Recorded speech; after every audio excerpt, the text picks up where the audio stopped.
অনেকদিন ধরেই বাবু ও তার বাবার জন্য কিছু কেনাকাটার ছিল। অপেক্ষায় ছিলাম কবে মেলা হবে। মেলা থেকে বাপ ছেলের জন্য কি কিনলাম তাই থাকছে আজকের ভিডিওতে। হাই এভরিওয়ান, আসসালামু আলাইকুম। আশা করি সবাই ভালো আছে। সনাতন ধর্মাবলম্বীদের পূজা মানেই অনেক জায়গায় মেলা বসে, আর এই মেলায় অনেক ধরনের জিনিসপত্র নিয়ে আসে, আর সব জিনিসের দাম একটু কমই হয়। অনেকে এসে বলবেন, আপু আপনি মুসলিম হয়ে পূজায় গেছেন? না রে ভাই, তার কাছেও যাইনি। আমি মূলত কিছু জিনিস কিনতে গিয়েছিলাম, ছেলেও তার বাবার জন্য। আর এটাও জানি মেলায় যাওয়া ভালো না, কিন্তু মূলত কিছু কিনতে গেছি। আর আজকে গিয়েছিলাম বরিশালের মধ্যে সর্ববৃহৎ দুর্গাপূজার মেলায় বারোপাইক্যা। আমাদের বাসা থেকেই এই মেলা খুব কাছেই, কিন্তু এখানে আসতে তেমন কোনো কষ্ট হয়নি। জানি না বের হতে কি লাগে।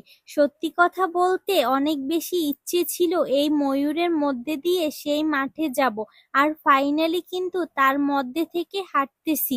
এইখানে এত বেশি লোক ছিল কি আর বলবো, পুরো মাঠ জুড়ে মানুষ। আর এইখানে যদি কেউ হারিয়ে যায় খুঁজে পাওয়া অসম্ভব। এইখানে এত দোকান উঠেছে, কোনটা রেখে কোনটা কিনবো তাই ভেবে পাচ্ছি না। এই মেলায় অনেক দূর দূর থেকে লোক আসে, আর এত বেশি ভিড়, মনে হলো তো আমি হারিয়ে যাব। তাই তো একটু সময়ের জন্য আব্দুর রহমানকে চোখের আড়াল করিনি। যেইখানেই যাক সর্বপ্রথম তার গাড়ির দিকে নজর পড়বে, আর কিনেও ছাড়বে। সে যে কোনটা রেখে কোনটা কিনবে ভেবেই পাচ্ছে না। একদিকে ছেলেটা গাড়ি দেখছে, আর অন্যদিকে আমার নিজের জন্য কিছু জিনিস দেখছি।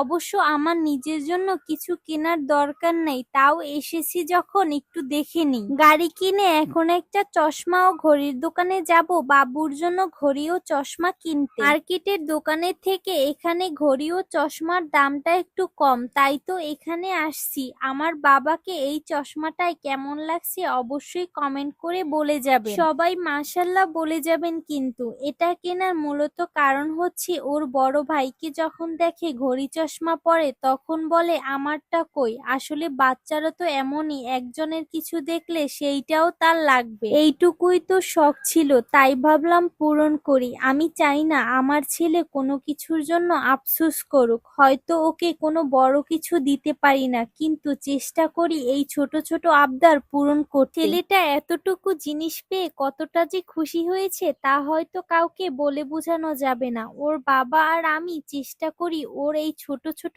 আবদার পূরণ করতে। হয়তো নিজেদের আবদারগুলো বিসর্জন দিয়ে ওর আবদারটা পূরণ করি, কিন্তু দেখবেন তাতে যে কি পরিমাণে আনন্দ থাকে তা বলে বোঝানো যাবে না। সবাই ভালো থাকবেন, সুস্থ থাকবেন। আবারও দেখা হবে নতুন কোনো ব্লগে। আল্লাহ হাফেজ।